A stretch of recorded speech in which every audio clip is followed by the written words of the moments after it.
Well, good afternoon, everyone. Thank you so much for joining us for today's forum. I'm Suzanne Schulte, here in two roles, President of the Defense Forum Foundation and Chair of the North Korea Freedom Coalition. And I'm going to start out by making two brief announcements. The first is, this is for those of you with congressional staff. We are right now gathering messages to broadcast to North Korea on free North Korea radio. We gather messages from members of Congress twice a year, once in the new year and once for Korean Liberation Day, which all the Koreans know, North Koreans and South Koreans, is August 15th. It's one of the few holidays that both North and South Korea both celebrate. And we've been doing this program since 2014. The North Korean defectors love it because it's the heartfelt words of senators and congressmen for the United States of America that really care about the North Korean people.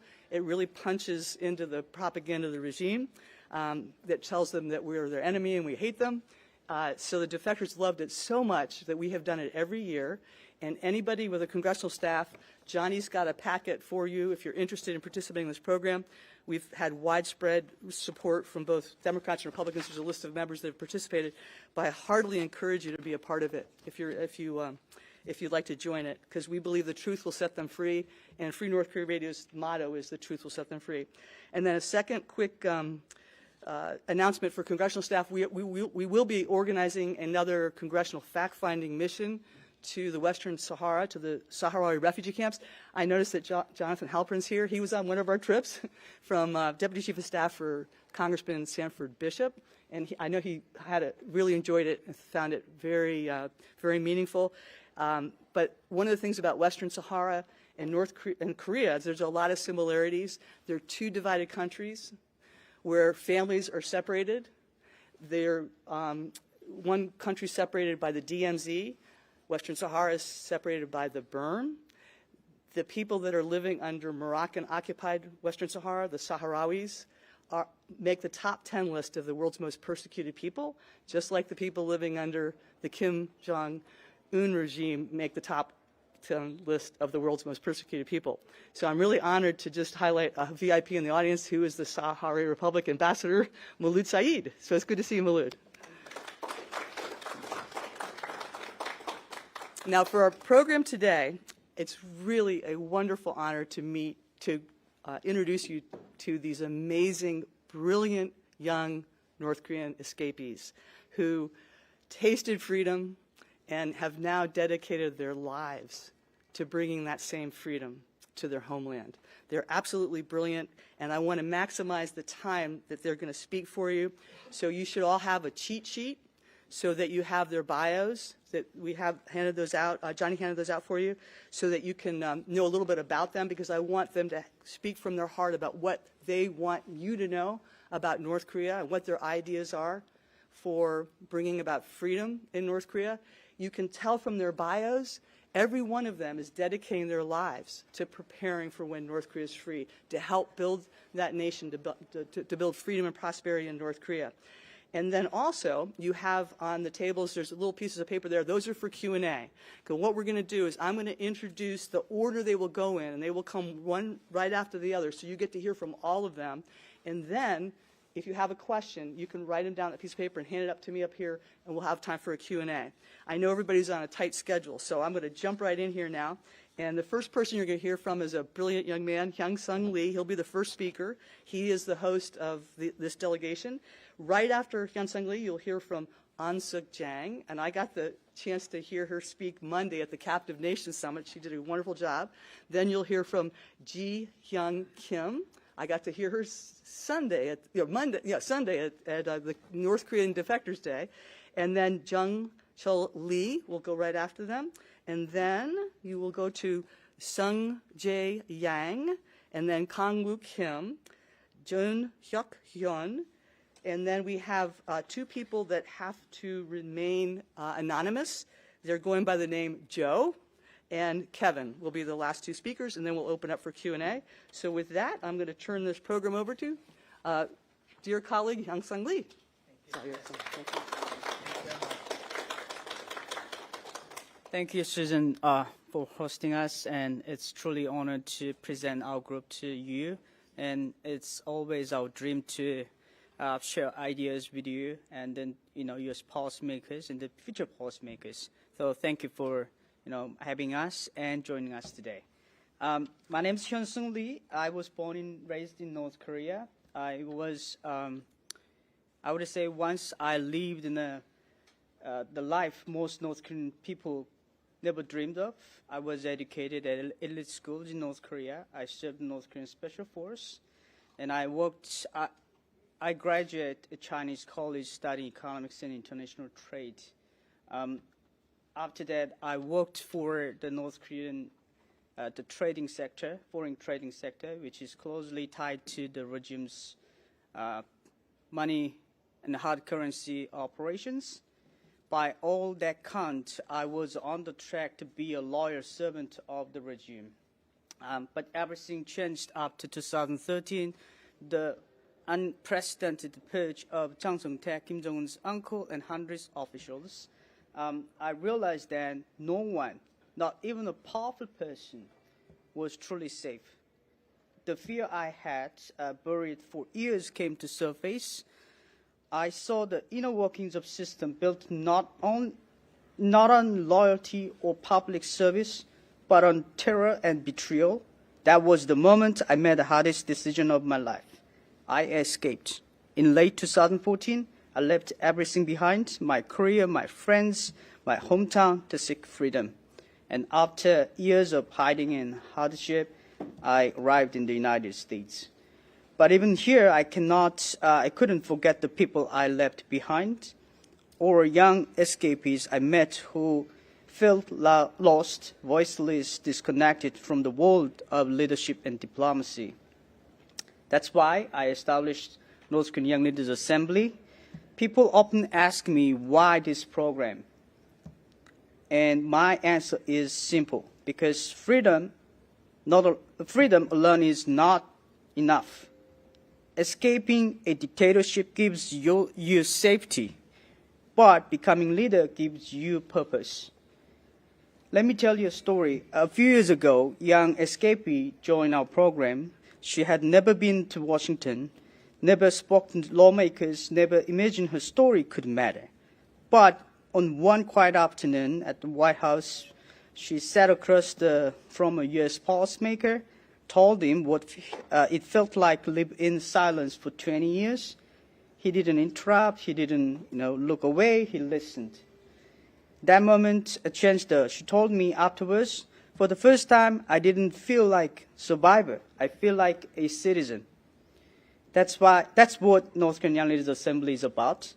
Each year, we bring together a small group of North Korean escapees, young people who have risked everything for life.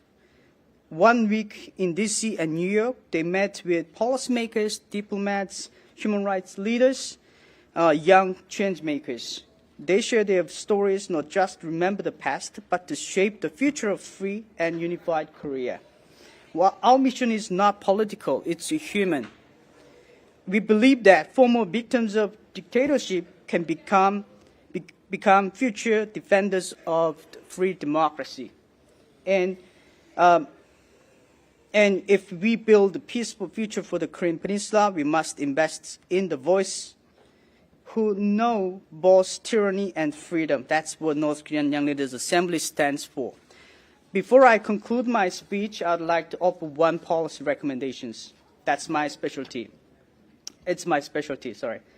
All of us here are well aware of the sanctions imposed on North Korea, and I agree with the common view that China is the largest loophole in those sanctions. But when you ask me who is the second biggest loophole, some may say it's Russia, but I believe the answer is far more uncomfortable. It's South Korea, one of the America's closest ally. According to South Korean media reports, between 1992 to 2017, South Korea provided North Korea with more than $10 billion in financial support. I don't have a slideshow today, but the data comes directly from the statistics released by the South Korean government itself. Let's not forget, during the first inter-Korean summit in 2000 between Kim Dae-jung and Kim Jong-il, 500 million in cash was transferred to North Korea to make that happen. As a result, Kim Dae-jung won the Nobel Peace Prize, but people in the Korean Peninsula were left with the growing threat of nuclear weapons. Former President Moon Jae-in met with the North Korean dictator 3 times, even handing over the USB drivers to Kim Jong-un in person. To this day, no one knows exactly what was on that USB. It could be contained sensitive information, such as access to hundreds of millions of dollars in cryptocurrency, submarine technology, shipbuilding techniques, surveillance drone designs, or even U.S. origin technologies. We simply don't know. Even the current president of South Korea, Lee Jae-myung, during his time as a governor, paid $8 million to North Korea for his visit. This case is still under investigation in courts. While the United States and the international community have worked hard to uphold the sanctions and hold North Korean dictatorship accountable, these loopholes have undermined years of efforts. What even more outrageous is that when Chinese companies violate sanctions, they are penalized by the U.S. government. But when South Korean companies or politicians do the same, they face zero consequences simply because they are the ally. Even if they harm U.S. interests or obstruct the U.S. diplomatic efforts they spare, this has to be changed. There should be no exception in enforcing North Korean sanctions, even if it's the president of the allied country. If they violate the U.S. interest or international norm, they should be subject to indictment under the U.S. law or international law as a sanction target. There cannot be 2 sets of rules. Only when we apply the law equally can we truly uphold the principles of the sanctions and ensure they have the intended effect. That is all my speech, and thank you so much for listening.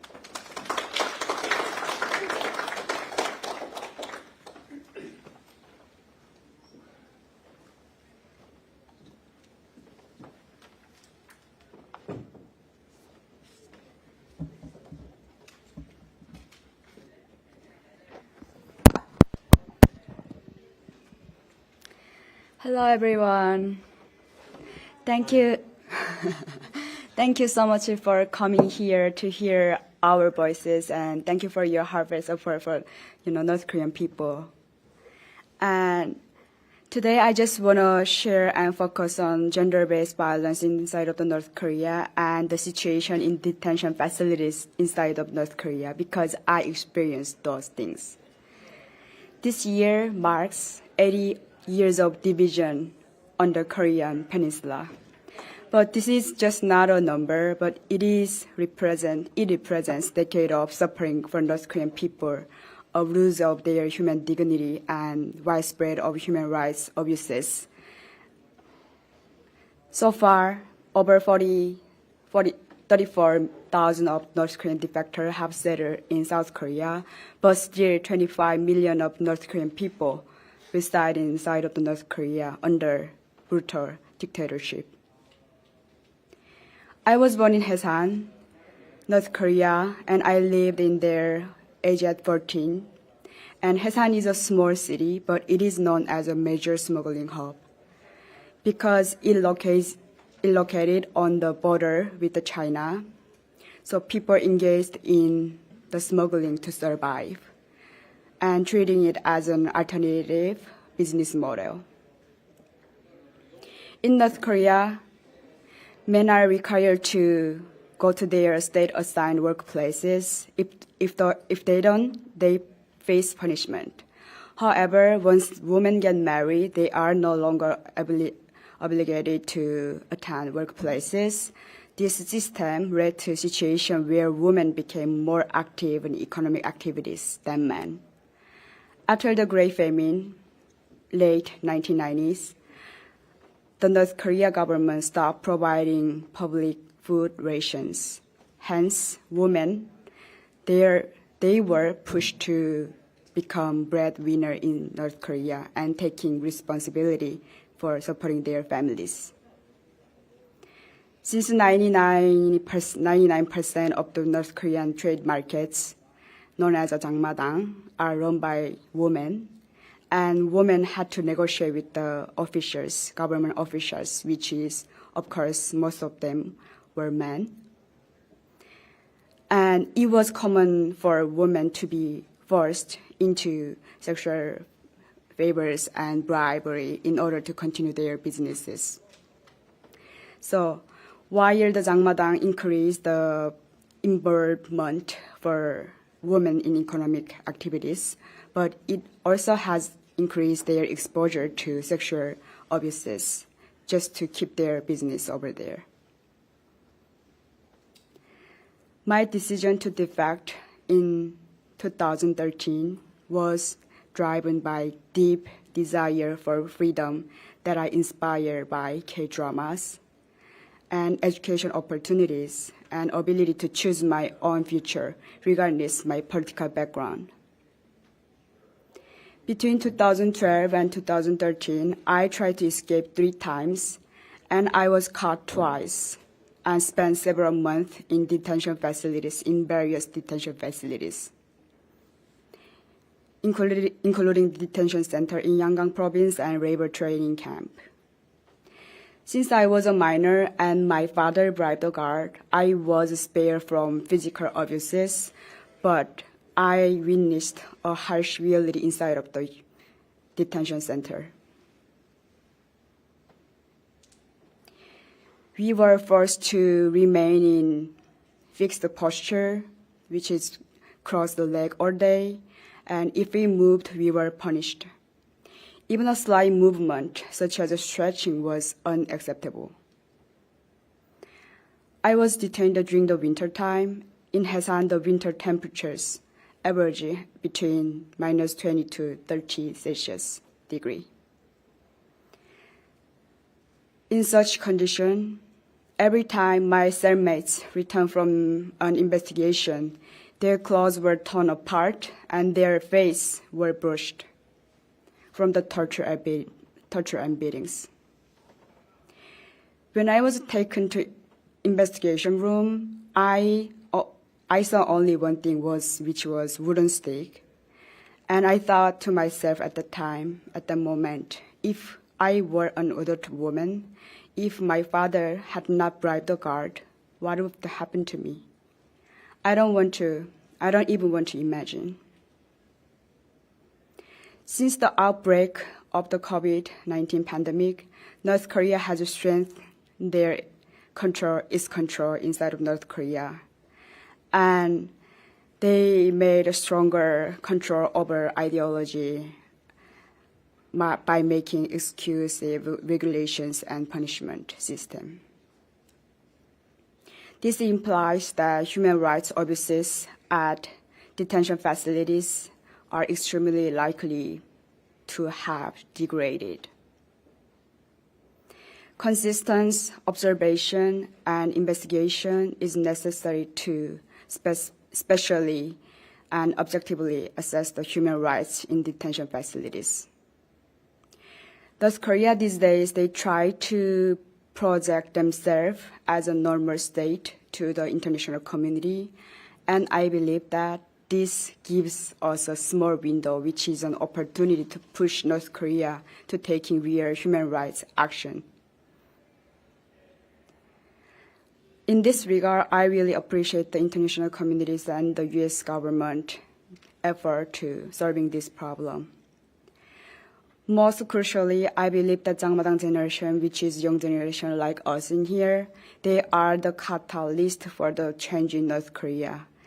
They have seen another way of life, and they are more open, and they are resilient, and have the potential to shape the new Korea future.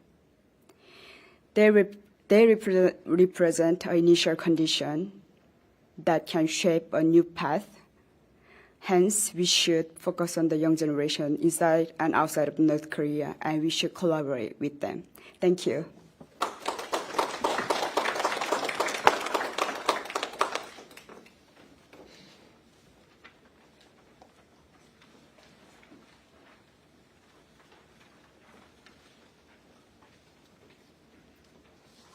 Good afternoon, everyone.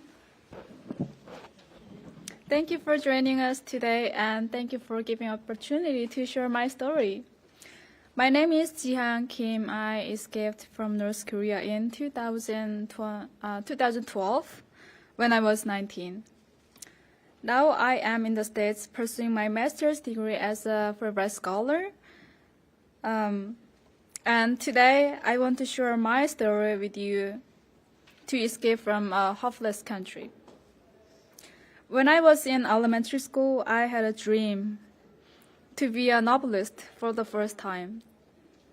At that moment, I was deeply fascinated by Japanese detective novels, which triggered my desire to want to study Japanese, to study about more Japanese novels.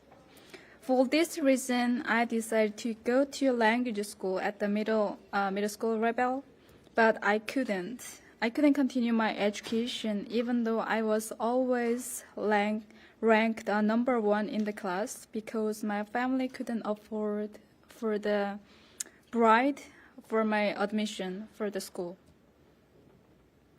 I was profoundly furious and offended by the school system, which is causing my cognitive dissonance.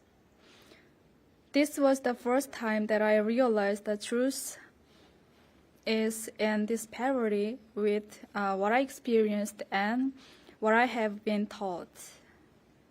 This is my first motive to be one of the North Korean, to be out of the North Korea. The second reason is because of the famine caused by the currency reform in 2009. Overnight, people lost their savings and sucked deeper into the black hole of poverty. Inflation soared uncontrollably. I still vividly remember seeing the old banknotes floating like snowflakes in the marketplace. My family was not spared. The new currency quickly became worthless, and we were left to starve. Lying on the cold floor, I thought that escape was only way out of North Korea. If I were going to die anyway, I would rather to die while moving forward than fade away in stillness. So I tried to escape from North Korea for 4 times, and I caught 5 Chinese police at the 3rd time, right after I crossed the Yalu River, because I was born in northern part of North Korea, just across the next to the Yalu River. Finally, in 2012, I made China safely. So, what was life like in China? Admittedly, I was no longer starving, but I learned the true meaning of saying people without a country are treated worse than stray dogs. Can you imagine the feeling of being sold by yourself? I was a victim of human trafficking to China. The word humiliation doesn't even begin to describe it. At the age of 19, I often watched the groups of university students at my age walk past.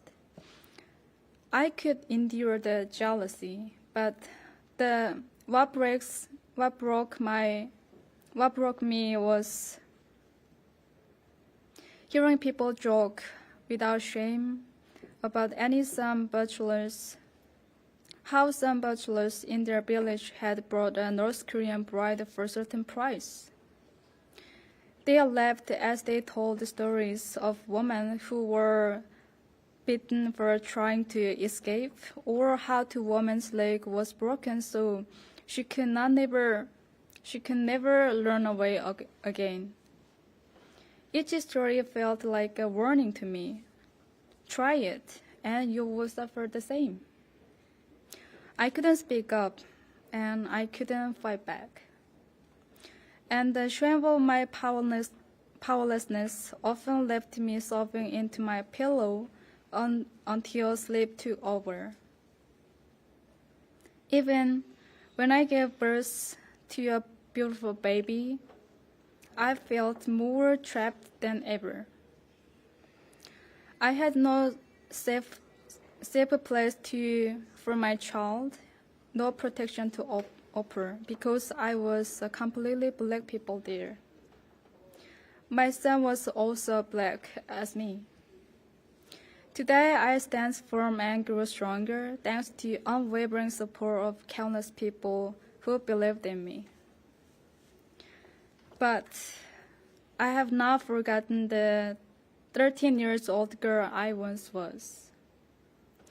In North Korea, countless children are still seeking for the spark of hope.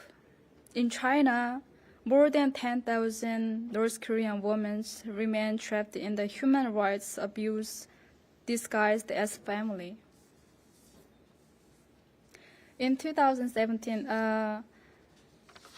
South Korean news media reported that 20% of them are being forced into online sex work. In addition, at least 10,000 children in China are living without birth certificates because their mothers are undocumented. Those children, the vast majority of whom live in poverty and denied access to education. If those women were granted a legal status in China, their children could attend school and thrive. Those young lives could one day become bridge of understanding and linking the world in international relations to make better world. Today, I strongly urge the enactment of a law requiring China to recognize North Koreans as refugees. They deserve the legal right to live safely and be protected under the law. Your attention and voice can shape the policy that becomes a beacon of hope for North Korean escapees. I strongly believe you have the power to help save their lives.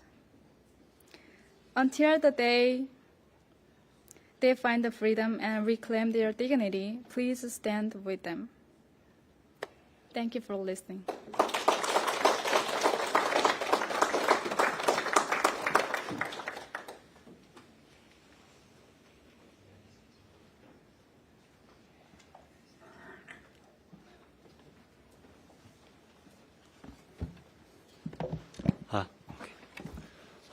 Okay. Hello. Thank you for your speech, Ms. Kim. And her story is our stories because, we are all the victims by the regime. Hi, my name is Jung Cha Lee, and I escaped from North Korea in 2007 when I was 15. After my mom left me, when I was 8. And I came to South Korea in 2007, and I used to work as a radio producer for the Voice of North Koreans at UMG, Unification Media Group, and Daily NK, which is one of the biggest NGOs that dedicated to the right to know of North Koreans. And currently, I am studying my master's degree as a Fulbright scholar in Texas. And thank the U.S. for making my dream come true. My story, like I said, my story is going to be also similar to our friends' stories because, like I said, we are all victims. But I will talk kind of differently. Do you know how North Korean refugees in China? Do you know how their human rights are violated even now? Like Hyang said, the Chinese government doesn't accept our refugee status. Yeah. And that's why if they catch us, they forcibly repatriate us to North Korea. And I think that is a serious problem because of that, many North Koreans like me, we have to hide in China on the journey to South Korea. And that's why the severe human rights violations like human trafficking happens because we have no freedom and right in China.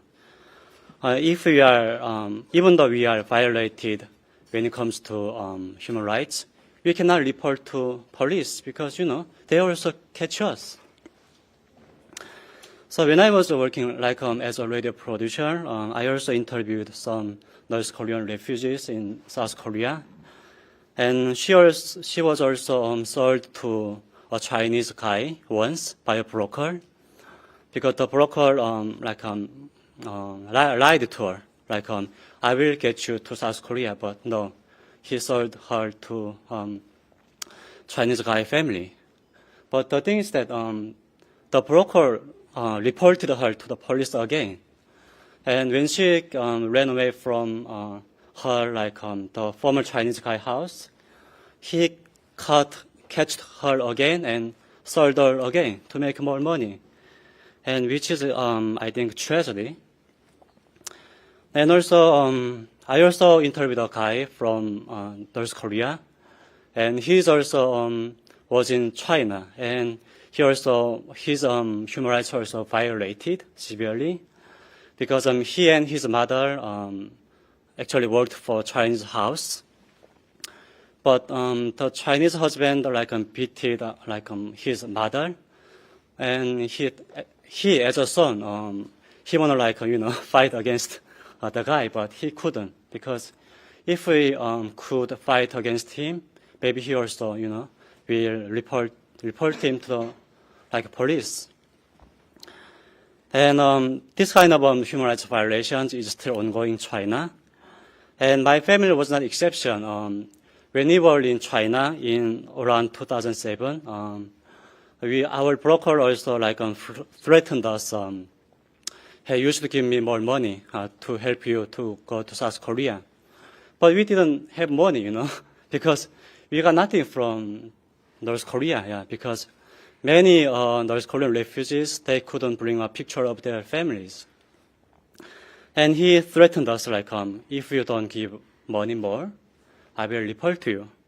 That's why my family ran away from him, and luckily, if we found a pastor, Korean pastor at the time, and he let us stay at his church for 2 months. And then he helped us to go to Laos and Thailand and came to South Korea. After I came to South Korea, I used to work as a radio producer for 3 years. And I worked for North Korean human rights and unification of Korea. Because that was something natural. I mean, as a person who is kept from North Korea, and as a person who cannot go to my hometown again, and as a person who knows the life of North Koreans, I cannot just ignore, their lives. That's why I decided to work for the voice of North Koreans, whose voices are unvoiced. Then I know, I believe the power of information because, information can make North Koreans to transform to the regime to change, or they can find, freedom with their power, by information.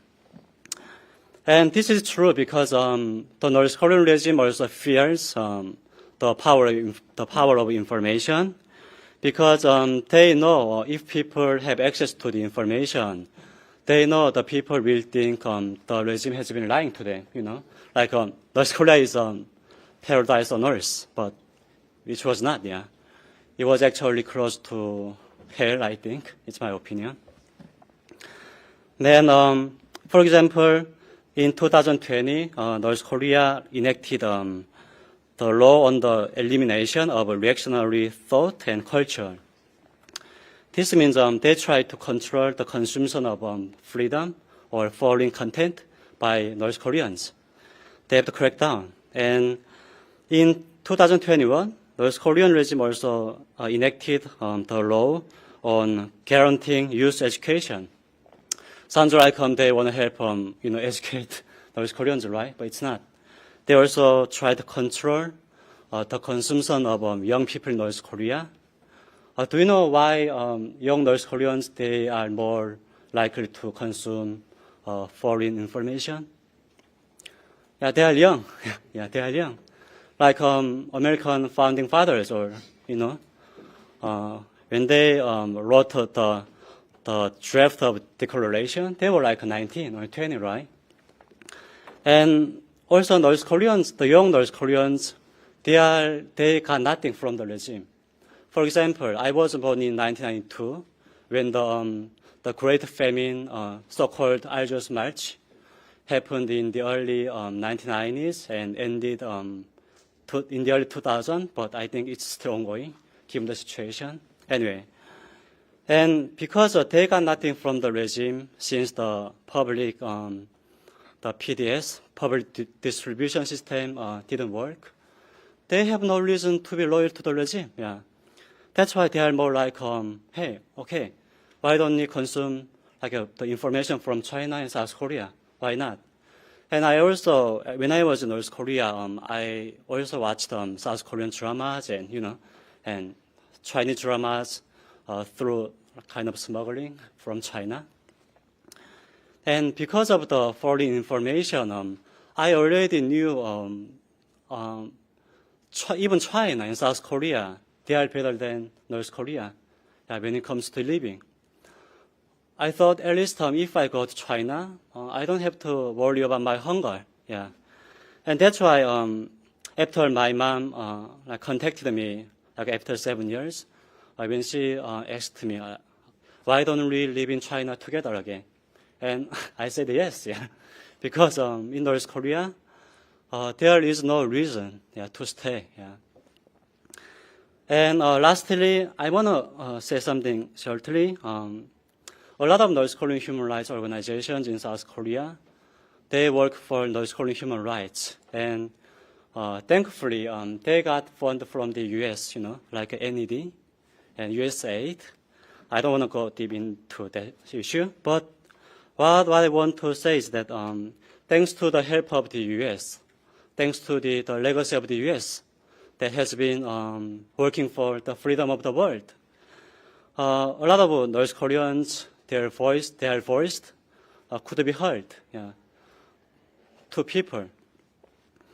So I think even though North Korean human rights are not related to your work, I know you are busy, you guys are busy, but just by any chance, if you have work related to those issues, I also hope you guys pay attention to North Korean human rights. Because I think making freedom and free people in North Korea, I think that also aligns with the national security of the U.S. Look at South Korea. South Korea has achieved a miracle economic development from a poor country. And even nowadays, South Korea is one of the strongest countries that has the strongest resilience for democracy, and which is a great ally to the U.S. That's why I hope friends like you will help South Korea at the same time the life of North Koreans. Thank you.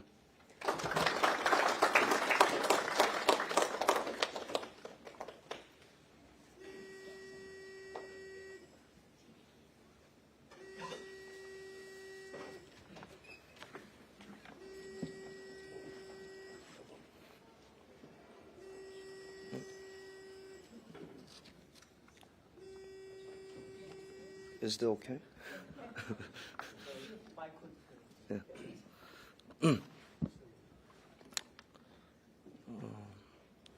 Hello, everyone. My name is Seung Jae. Yeah. I will say my story and my voice. I'll start. I went first high school in North Korea that is the best in each state. When I was in middle school, I slept at 12 a.m. and wake up at 5 a.m. to go to the first high school. I studied every day for a period of 2 years, except for sleeping and move time. I was able to go to first high school through such effort, but I was not allowed to go to the next stage. So I couldn't go to university. The reason is my mom. My mom was in South Korea. When I was preparing to go to university, this became the basis for me to receive special attention from the North Korean government.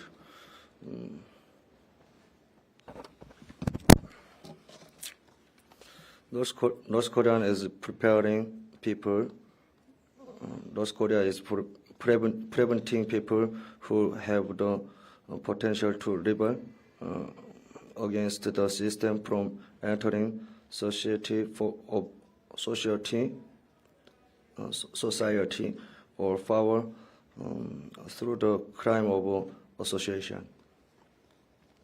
I am victim of such this system. I loved my country, my land, where I grew. So I wanted to add a little bit to this and become a useful person. Even in the frustration of going to university, such a mind was not broken. I wanted to dedicate my youth to my country, so I tried to join North Korean Army. However, even that was a luxury and achievable dream for me, who receiving special attention from the North Korean government.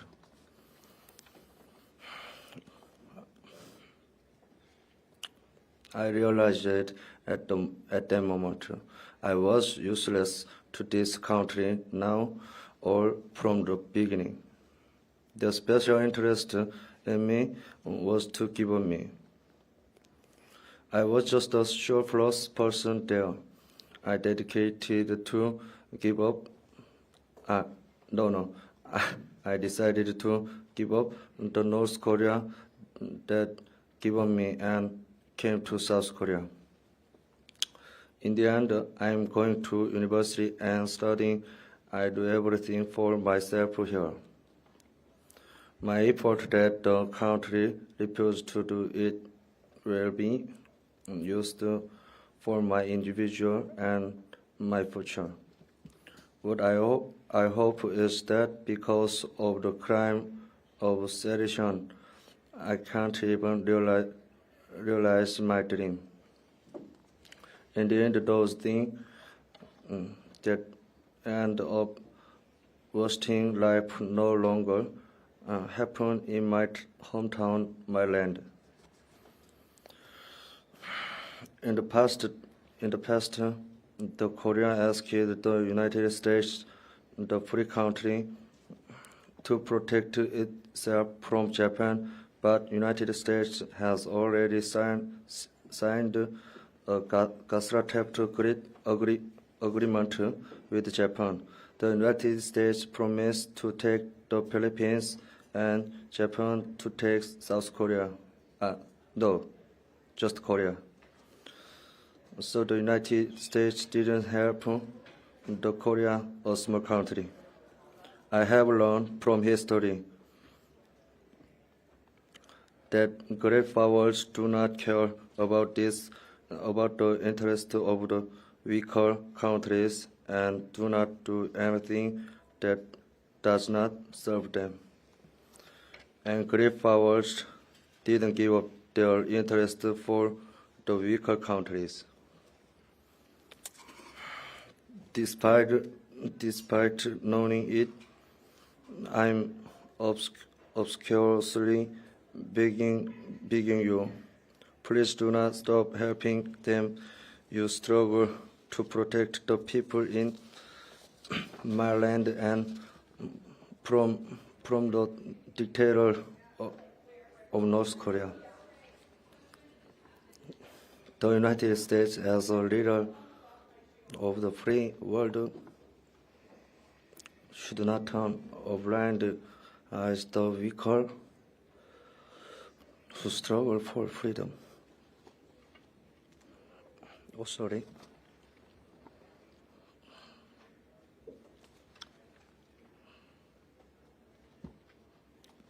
I would rather appeal to the mind that the Polish proposal. I know you guys are the brain that move America. Even if it's not, no, you will definitely lead the United States in the future. So please don't give up your interest in North Korea and the people who live there. The United States will not try to solve the North Korean problem at all. If you are interested, at least you will not leave the North Korean issue alone to reap the benefits. Please remember me, please remember us, please remember North Korean is KP. Thank you for listening.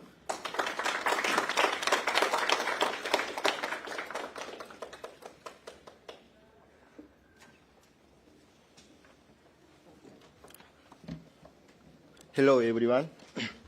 My name is Kang Kim. It is a true honor to stand here.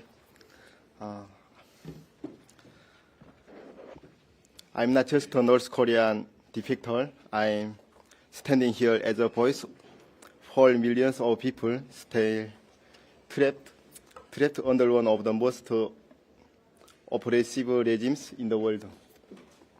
While I could speak to you today about increasing information access into North Korea or the need for stronger international cooperation, I have chosen to focus on one urgent issue, the need to support North Korean defectors. By sharing my personal story, I want to show you that your decisions and your voice in this room can save lives and reach those still living in darkness. I was born in a small city called Haesan, near the Chinese border. I was the only child in a working-class family. From early childhood, I was taught to worship the Kim family like gods. At school, memorizing the revolutionary history of Kim Il-sung and Kim Jong-il was more important than learning math or science. In winter, I was sent to dig potatoes in frozen fields. In spring, I gathered firewood in the mountains. Many days throughout the year were spent in forced labor, while hunger and fear became my daily routine. When I was 17, my father tried to escape to China to find food for me and my mother. But he was caught in China, possibly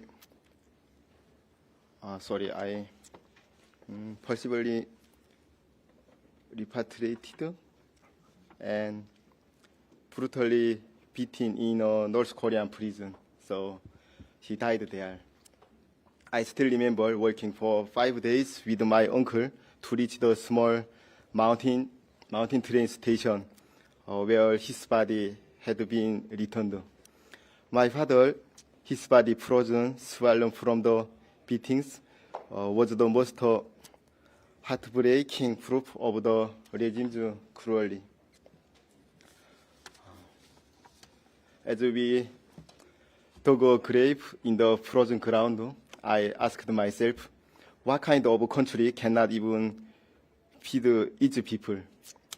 Where is the justice for someone who dies without a trial? And that's when I found the answer. North Korea is a place where even asking why is a crime. It is not just a dictatorship. It is a system that erases human dignity and crushes every basic freedom. So at the age of 22, I chose to escape. After arriving in South Korea, I worked hard for 3 years, saving money to rescue my mother. Eventually, I re-entered North Korea at a great personal risk. I stayed there for 22 days and was chased by North Korean agent people, managing to escape again with her. That was 6 years ago. I was incredibly lucky. Most are not. In North Korea, people are arrested, tortured, and even executed simply for watching a foreign film or questioning the regime. Entire families, 3 generations, are sent to political prison camps. Women face horrific abuse, especially during a escape or in China, where they are often trafficked. These are not these are crimes by the state. But there is hope, and you can be part of that hope. Please support programs that help North Korean refugees restore with dignity. Expand the opportunities for education and leadership. Many of us are ready to become global advocates for human rights and freedom. We just need a chance.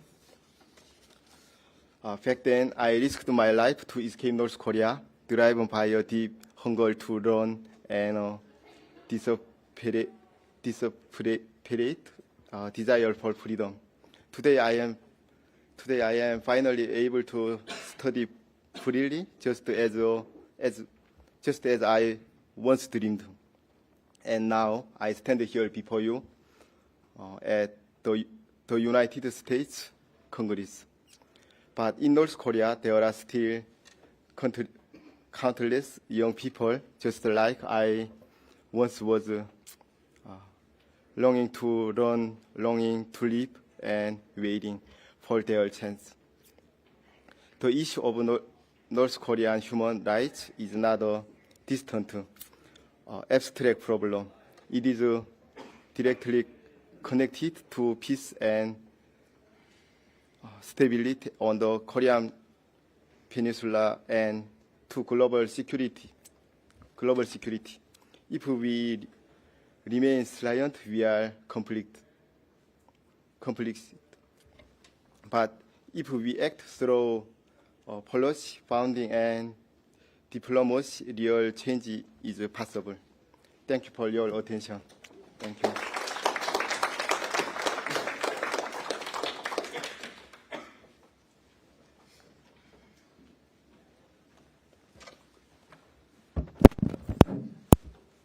Good afternoon, everyone. I hope this moment is valuable for you all guys, and then I will start my speech. Let me briefly introduce myself. I was born in North Korea, and then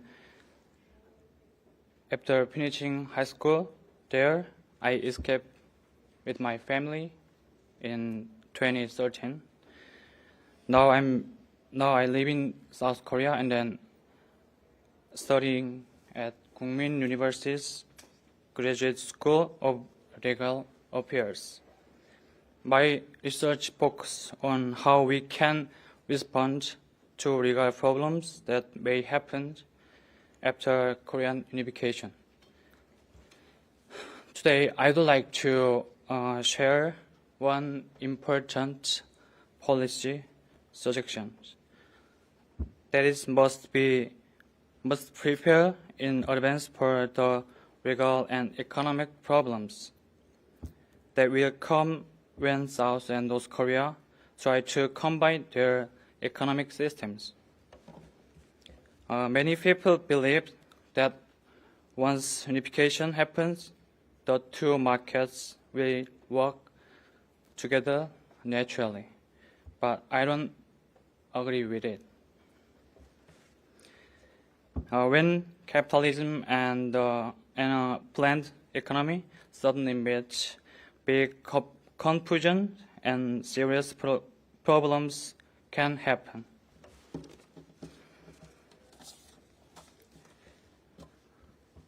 Let me give you a simple example. After unification, who wants the land that people lived on in North Korea? How can they prove it? If there are no clear laws or systems, market transactions will stop, investors will leave, and illegal businesses and corruption will grow. This is not just theory. It really happened in East Germany after unification. North Korea's situation is even more closed and underdeveloped, so we must prepare even more carefully.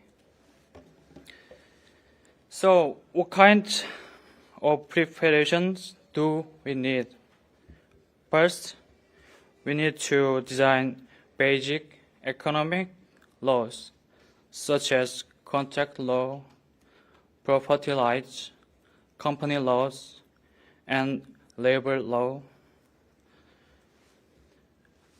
North Korea doesn't have this, or they are very different from South Korea's system. We cannot simply apply South Korean's law right away. Second, having laws is not enough. We also need people and systems to carry them out. Public officials, local governments, and the North Korean people need to education to understand what contracts, taxes, and the market economy really means. Third, South Korea cannot do this alone. We need international cooperation. Organizations like the World Bank, IMF, and UNDP must work together with North Korea to make plans and actions before unification happens. That's why I want to suggest a clear laws for the U.S. Congress. So first, funding for research on what kind of laws and systems we need after unification. Help South Korea and global organization create a joint economic integration roadmap, build international cooperation systems for long-term support. To sum up, unification may be quick politically, but economic and legal integration will take time. If we don't prepare now, we may face new conflicts, economic problems, unfairness, and social distrust. That's why this moment is so important. By making legal and system plans now and working together, South Korea, the U.S., and international organizations, we can build a foundation for a peaceful and successful unification. Thank you.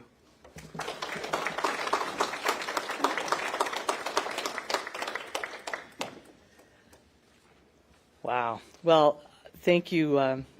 You guys were outstanding, and I know that some of you are just learning your English, but everybody spoke in English for you all, so let's give them all. You should all stand up. We'll give you some applause.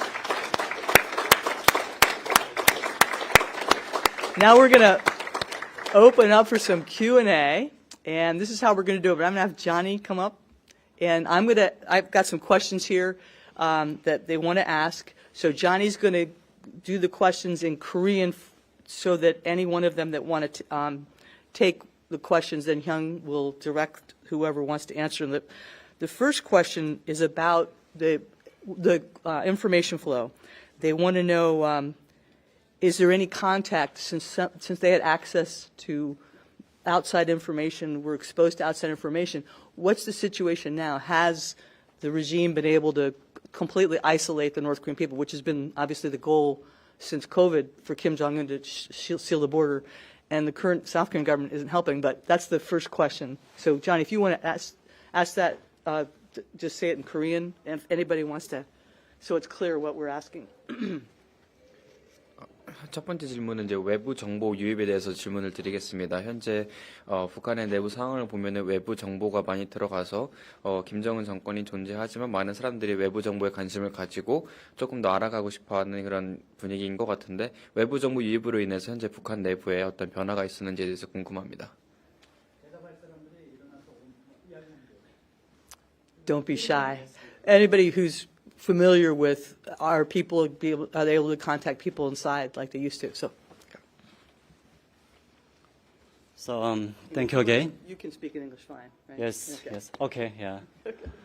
So like I said, I used to work on a radio producer for the radio program, and we send information to North Korea through radio and USB and other, storage usages, devices, and we also conduct like M&E, like a measure and evaluation program, each month, because we have to give feedback to our programs whether to know it is effective, to change North Koreans.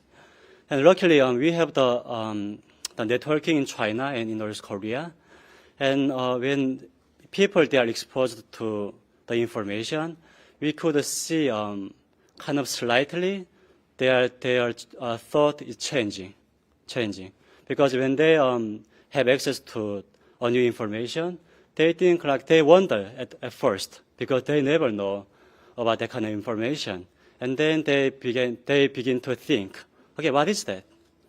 So I cannot talk about this because it's kind of confidential to the company, and I already left. But we conduct each survey and M&E process to know about our program, and we can see people are changing, although the change is kind of limited.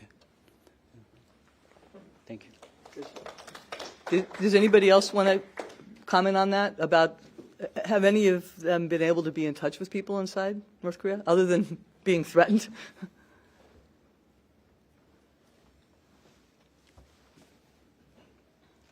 And if you want to answer in Korean or English, it's up to you, because he can translate, whatever you're comfortable with. I can speak English. Okay, Thank you.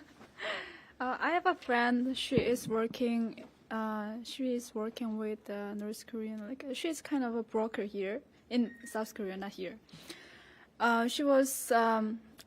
She showed me photos of letters, just handwriting letters from North Korea.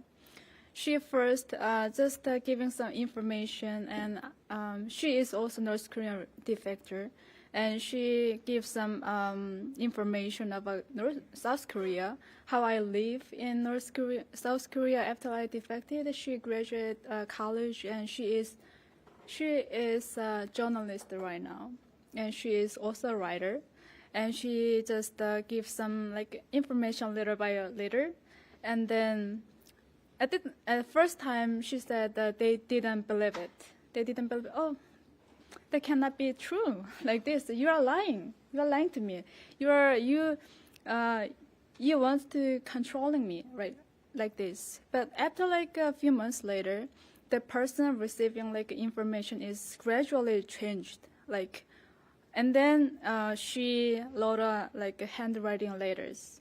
That was so amazing. She said, I'm not sure it is true or not. Like, I can't believe like 100%, but I can feel like the difference, and I want to believe you. And then she said, I want some more information about South Korea, and then, but I cannot try to escape from North Korea because it is a great risk for my life and for my family. So I think the information like into North Korea is really important because they can change, and they not like change just overnight. It takes time, and gradually they will change. So like just for us to give some information into the North Korea. Thank you. Ansuk wants to answer too. Come on, that's good. Yeah, that's fine. So I think like the importance of the information printed inside of North Korea is just, the above the word. It's kind of just, that's the truth, because North Korean people, defectors, are the evidence of the information the putting inside of North Korea. And I feel like, I'm not sure if you guys are familiar with the Open Society, the organization which work about the putting information inside of the like Eastern Europe when they're under the communist regime. And I did the study of that organization, and their work were amazing at that time. They put the information into like such communist regime, and then their activities like putting information and news and some kind of the real fact about around the world and the Bible, the kind of the materials changed the people's perception at that time. And eventually now we are seeing that the country became democracy now. So that is not only the fact that they became a democracy, but that is one of the fact that how they became the democracy nowadays. So I would like to emphasize that the putting information inside of North Korea is very, very important. It's very essential. It's very essence. And then, but so far nowadays, the international communities and organization, they only focus on like putting information like kind of K-dramas and some entertainment things, because it is very subjective and a very dangerous subject. As a North Korean resident inside of North Korea, they are very afraid of, this is very risky to, receiving the outside information when it comes to like political issues and those kind of things. So I feel like the international communities and the organization, they need to find a way how we successfully and safely deliver the information inside of the North Korean region. And I know that Google has a technology, and those kind of the company has a technology. So they should find a way, whatever they hack the North Korea or whatever the materials and terminology or whatever like way. So we should find like a creative and then very advanced way of delivering information inside of North Korea. And I'm very thankful in this regard, the Susan Surtis, their organization, they are putting information inside of North Korea very widely, and they are delivering the USA and then CD, whatever, right? And if you guys take action from now, you guys can buy the USB from this organization, and that's gonna be delivered to North Korea directly. Thank you. I didn't call on her to give us an advertisement, but I will mention we do have a program called Operation Truth. You can go online right now and you can order for delivery rice, Bibles, flash drives, radios, whatever you want to send to North Korea. It's like an Uber Eats menu, and we're delivering it. It's 100% financed by freedom-loving people, 100% carried out by North Korean defectors. It's called Operation Truth, and it successfully delivered 4 tons of rice just over the last year. Not to count the thousands of leaflets and K-dramas too. And we got a new media player we're starting to send in. But anyway, Thank you. And it's modeled after Free North Korea Radio, which is also 100% financed by freedom-loving citizens and 100% carried out by North Korean escapees who are our great hope, which is what this program's about. So next question. This is a short question, but it's a very complicated one, okay? It's regarding, we keep hearing conflicting views. Kim Jong-un's about to collapse. Kim Jong-un's stronger than ever. So the question is Kim Jong-un stronger or weaker today from what they can view? And anybody would like to answer that? Oh, do you want to translate real quickly? Yeah. Anybody who'd like to, if anyone who wants to answer that, how you view this dictatorship. Is he stronger or is he weaker? Is he weaker? And you might be the one to answer that one. Okay. As we all know, silence and isolation and dictatorship can last longer. I would say it's, getting weaker and weaker, but the regime is running through fear and reign of terror. So I believe this regime will end soon. But if we don't, help North Korean people inside, I would say it will take a little bit longer than we expect. And as we all know, the prison should be opened from the outside, not from the inside. So some people, like U.S. policymakers or activists here, should help them to open that door. I mean, I would say that is the key, probably the information. And then that information, hopefully, it will open the door for North Korean people. And I can say that I was part of the elite class, and I could be the Kim Jong-un's, assistant if I stay in North Korea, but we left. And I, hear from my friends, no one in the elite class now truly believe Kim Jong-un's leadership, and they experience lots of, the executions, including his friends and the relatives. So the relationship between North Korean elites and Kim Jong-un are like just in the shore, and then they are serving Kim Jong-un because of the fear, because of the concern of their family members' lives.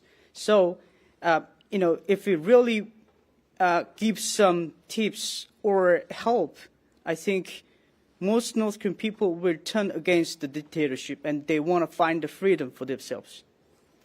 Okay. Does anybody else want to comment on that question?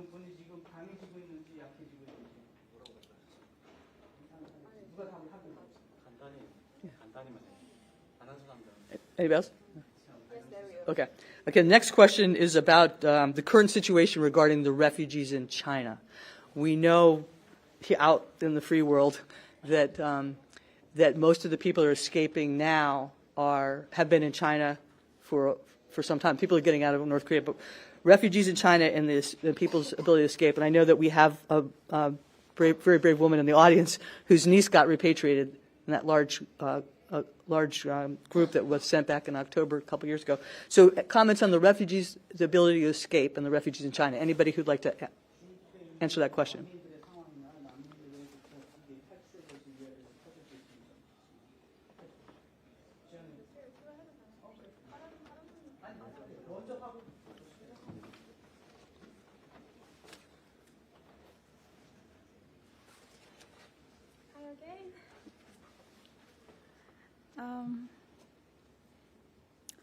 I think the North Korean women, North Korean refugees in China, especially women, they experience almost human trafficking. That is very normal, like me. And then it's really hard to get out of there because Chinese government set up the surveillance cameras for everywhere, the train stations and airport, and then they use the technology recognizing the people's identity, for face and fingerprint, So it's really hard to get out of there, even though they have a will to get out of there, to escape there. And then like it's really getting hard and harder. And their life in China is really it is a tragedy. Even though like the North Korean women in China, they escaped to South Korea, but they left their children in China as well. So like even though they live like human with human dignities in South Korea, but they have a deeply grieving like the sadness because of their children. Like the family in China, they don't allow to see them, their children, and even some families just if you come to the China to see your children, I will refer you to the police.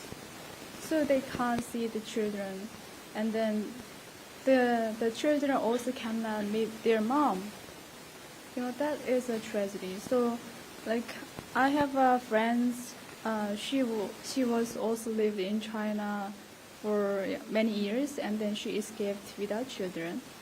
And then 10 years later, maybe her kids became adults, and then she came to South Korea to visit her mom.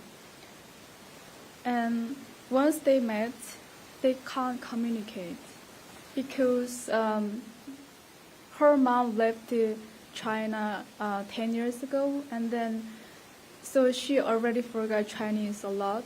And then the kids were in China. She was only she could only speak Chinese. So even though they met, they can't communicate each other. So she called me, can you please translate the Chinese and language? Such a tragedy is it, right? So that is the reality in China. Please just remember them and keep that in mind when you are making the policy or something for human rights. Just don't forget North Korean defectors in China. Thank you.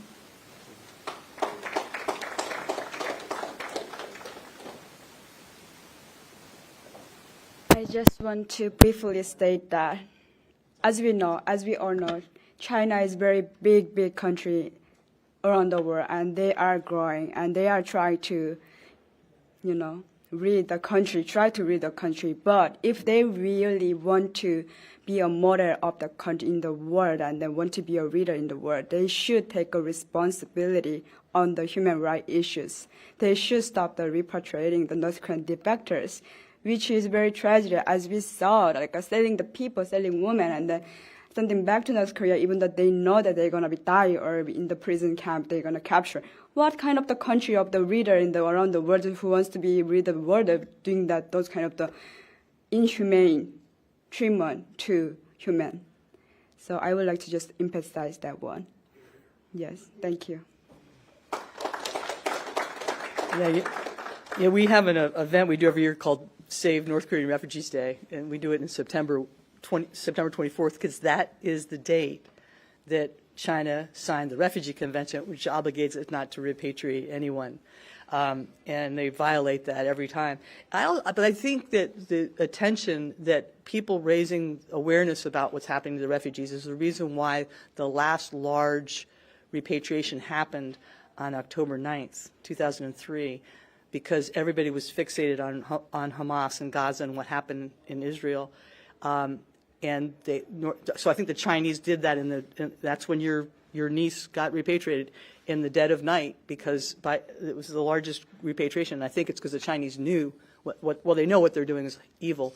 But also one other thing too, it's very important to realize that North Korean refugees are the only refugees in the world that have a place to go for immediate resettlement, because they're citizens of South Korea under the Republic of Korea Constitution. So what China's doing is not only violating their international treaty obligations, it's cruel and inhumane, and it's contributing to the killing and the torture of hundreds of people. So Just Yes, add sir. one Yeah. information. During the COVID time, the North Korean embassy in Beijing and then consulates in Russia, they ran a prison cell there. So they captured those people who wanted to escape, and then once they're captured, they put them in the prison cell under the facility of the embassy and the consulates. So there's some witnesses already, came out of the country, and then they told it is really brutal.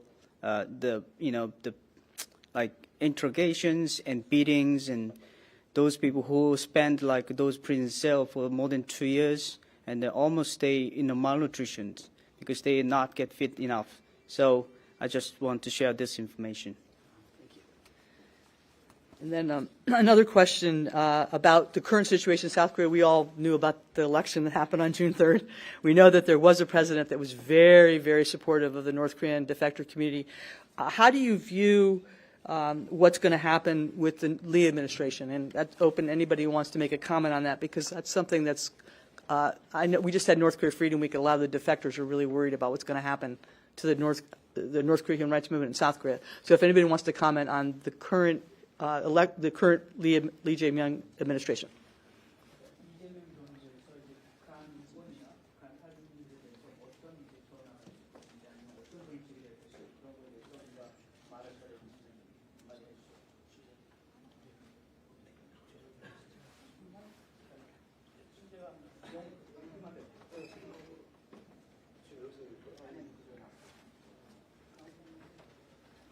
And if you want to speak in Korean, have them translate whatever you're comfortable with.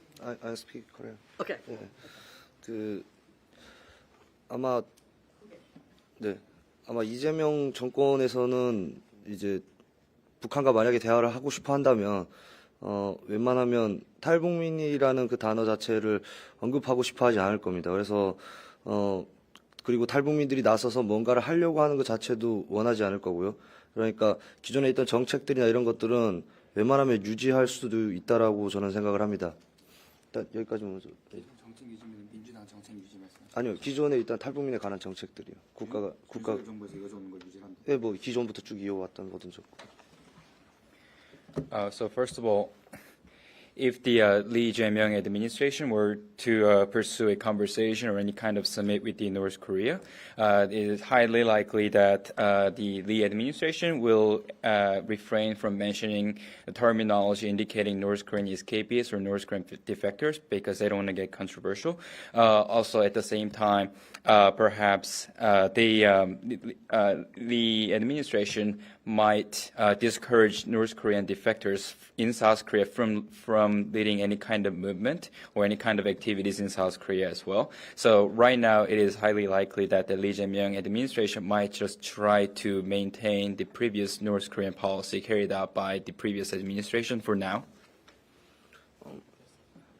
그 대신에 이제 이재명 정부는 아마 이제 북한과 계속 대화를 하기 위해서 탈북민이라는 단어를 서서히 잊혀지도록 하게 될 것 같습니다. 제가 생각하기에는 결국 그렇게 되면 사람들의 기억 속에 잊혀지게 되면 탈북민들에 대한 어떤 측은지심도 표로 이어지지 않기 때문에 그들은 과감없이 약자들을 버릴 것 같습니다. 그래서 결국에 그 끝이 만약에 민주당 정부나 아니면 그 이재명 정부의 그 후견인들, 그러니까 후계자들, 그들이 계속 정권을 이어받게 되면 그 끝에는 약자들이 다 소외되고 또 그리고 약자를 가장한 강자들이 이제 전국을 주도하게 될 것 같습니다. 네, 이상입니다.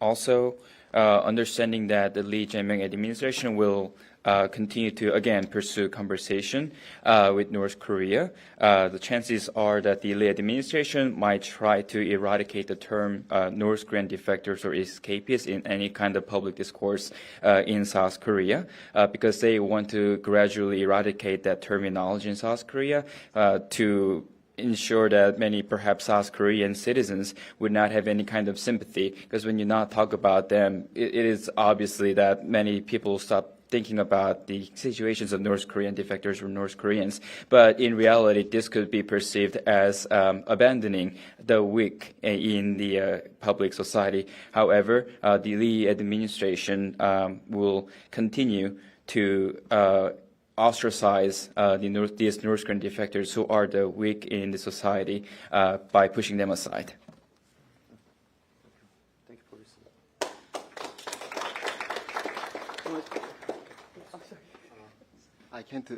I can't speak English well, so I want to speak Korean. That's fine. So, yeah. That's why he's here. He's got your back. 네. 네. 이어서 말씀드리려고 하는데 저는 이재명 정부에서는 북한에 대한 정책 자체가 김정은과의 평화 통일을 추구하는 방향이다 보니까 탈북민들을 별로 달가워하지 않는 것 같습니다. 일단 이재명 정부가 있기 이전에 같은 민주당 정권이었던 문재인 정권에서 해상 탈북을 했던 탈북민 2명을 북송시켰던 것과 마찬가지로 최근에도 탈북민 6명이 공해상에서 표류를 하다가 대한민국으로 오게 되었는데 그들을 북한으로 돌려보냈습니다. 물론 그 이유는 그들이 북한에 가고 싶다고 발언을 하였다고 하는데 이재명 대통령이 진정한 한국의 대통령이라면 우리나라의 헌법상 대한민국의 헌법상 대한민국 주민인 그들의 탈북민 6명을 북한에 돌려보내기보다는 목숨을 걸고라도 어떠한 방식을 취해서라도 지켜서 그들이 돌아가겠다고 말을 했던 이유 자체가 고향에 남겨진 가족들에 대한 어떤 걱정 때문에 그랬을 것이 분명하기 때문에 그들을 지켜냈어야 하는 게 맞다고 생각이 들고요. 현재에도 통일부를 이름 자체를 없애서 평화 관련된 평화부 이상한 어떤 호칭을 만들려고 하는 거랑 또 이재명 정부의 국무총리가 탈북민들을 향해서 반도자라고 해서 비판을 받았던 것처럼 그들은 탈북민들을 적대시하는 정책들을 앞으로도 많이 만들어낼 것이고 실제로도 탈북민들과 관련된 어떤 통일부 예산이 많이 줄어들고 있습니다. 이 점을 꼭 말씀드리고 싶었습니다. So first of all, knowing that the Lee administration will try to pursue a policy so-called peaceful unification, if you look at the previous Democratic administration, Moon Jae-in administration, as you guys might know very well, they forcibly sent back the 2 North Korean defectors who defected by boat.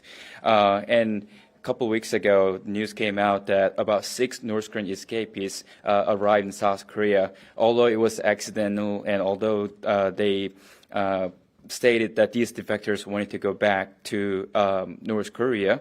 However, if Lee Jae-myung, President Lee, truly, genuinely cares about the South Korean constitution and his constitutional obligations, Lee should have really stepped up trying to protect these refugees because it is highly likely that these 6 defectors wanted to go back to North Korea because they really worried about the safety of their family members left in North Korea. The other thing is so the administration is trying to also rename the Unification Ministry has something in the line of peace ministry or something like that, and also the current prime minister of the Lee administration in the past also mentioned North Korean defector as some kind of traitors to the Kim regime. And last but not least, also the Lee administration is trying to really reduce the budget for the current unification ministry, but also the chances are they're going to really come up with some anti-North Korean defector policy in South Korea.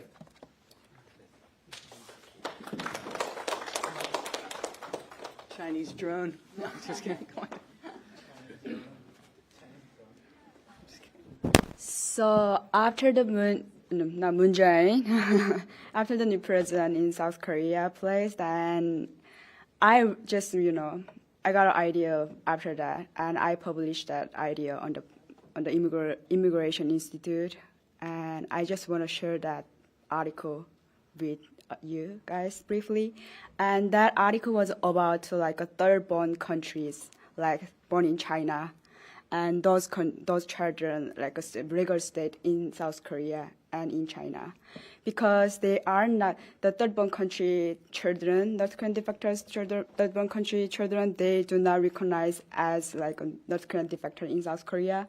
So they excluded from the educational support and well-being services from South Korea. That means they discriminated inside among the North Korean defectors, the South Korean government tried to divide which one is a North Korean defector, which one can get access of some kind of the certain services. So I thought that was very problematic because the third world country children, they are also North Korean defector, and especially someone who born in China, they are very resource for the North Korean unification, not North Korean unification, Korea unification, because they're gonna be bridge between China and Korea, and they're gonna help the Korean unification inside of the China. So I believe that they are very valuable resources for future Korea, but the South Korean government do not recognize them as North Korean defector, and they are struggling inside down in the South Korea.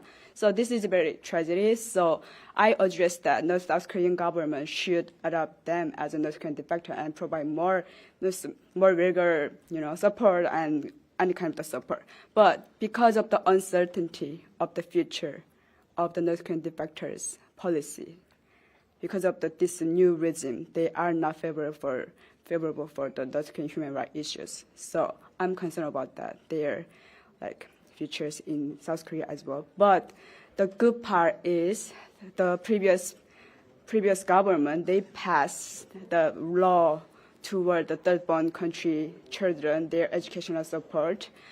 But they made it, but because of the new government, their peaceful relation, their desire about relationship with the North Korea is uncertainty.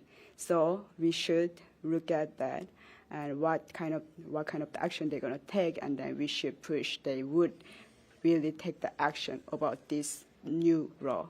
Thank you.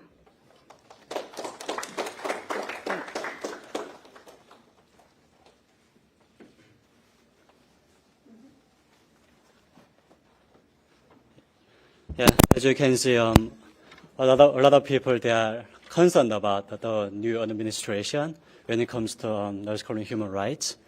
But just for the kind of balance, we can criticize the government since we have the freedom of expression, right?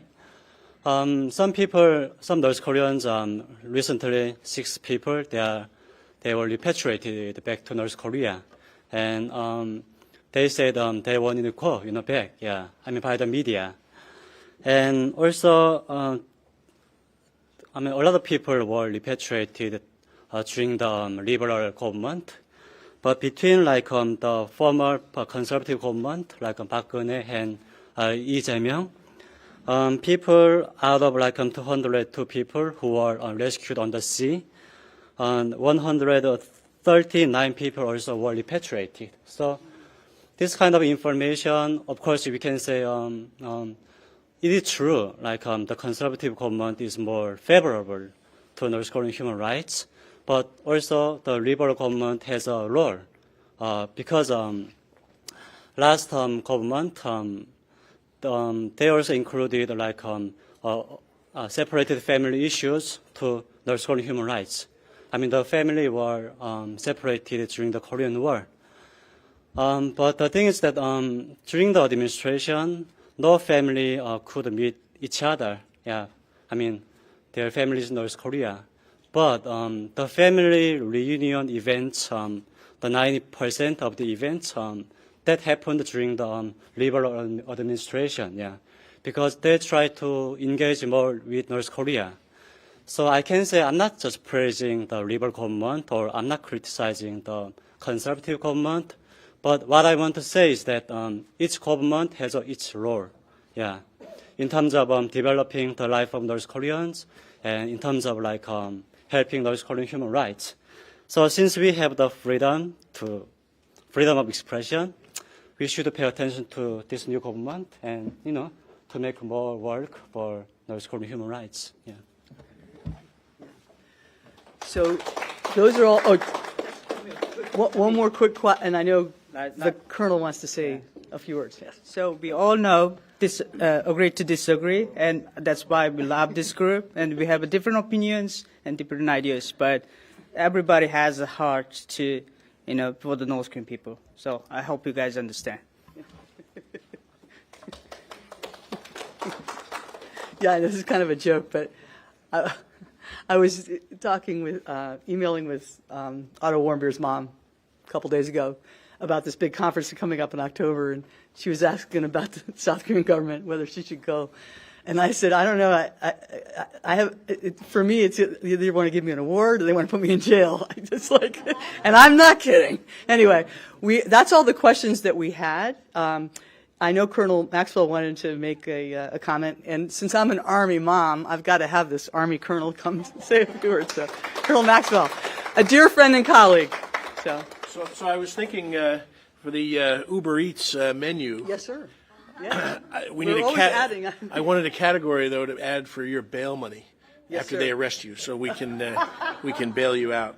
The words you heard today were the greatest example of freedom of expression. I think is really tremendous. And what I learned about North Korea comes from these people and people like them, and it is the best source of information to understand. And I just want to make a couple points though. For the last 4 decades, our policies, both South Korea and the U.S., have failed towards North Korea. The U.S. were focused on denuclearization, and we failed. And South Korea, through the liberal administrations, have been focused on engagement, and engagement has failed. And after the Sunshine Policy and Peace and Prosperity Policy, what happened in 2006? North Korea detonated their first nuclear weapon. So our policies have failed, and we should recognize that. We should also recognize nobody is going to get a Nobel Peace Prize for denuclearization.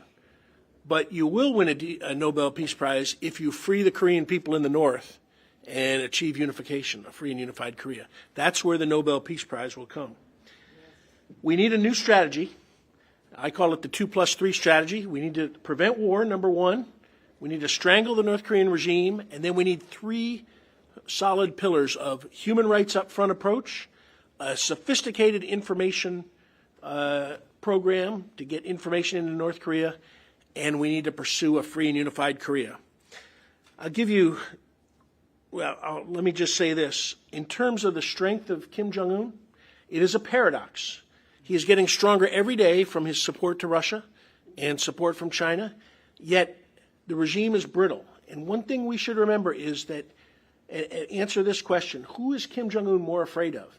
The United States military and the South Korean military, or the Korean people in the North? And the fact is, he's more afraid of the Korean people than he is of the American military.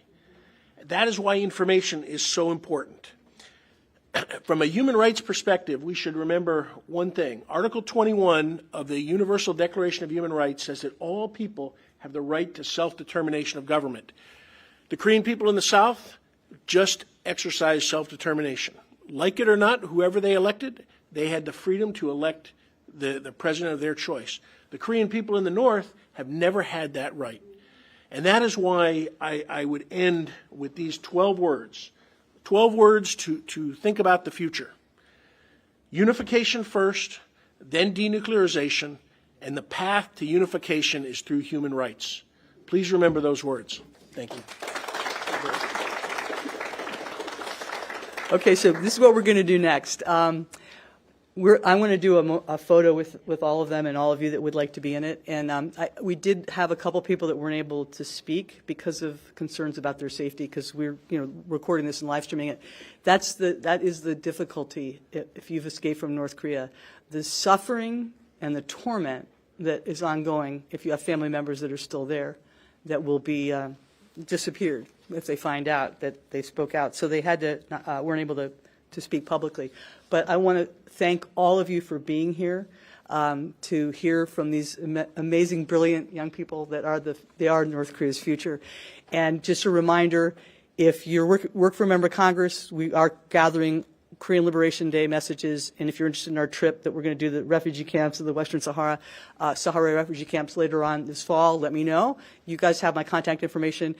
With that, let's give another warm ovation for these people, and then we're going to bring chairs up and get a picture with them. Yes. Thank you. Apogee Chayabakan. Okay, thank you. Can we get a picture with you? Yeah, sure. Okay. James, we'll do it near the flag. Okay. I'm going to move that flag over. Yeah. We'll just why don't I have you guys have our brilliant hope. Yes, a chair for each of you. We're going to stand behind you. How's that? That would be good? Yep. You guys sit down and we'll get behind you. anybody who wants to be in it?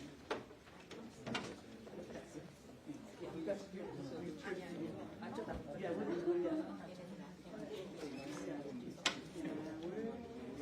oh, Johnny, Kenji.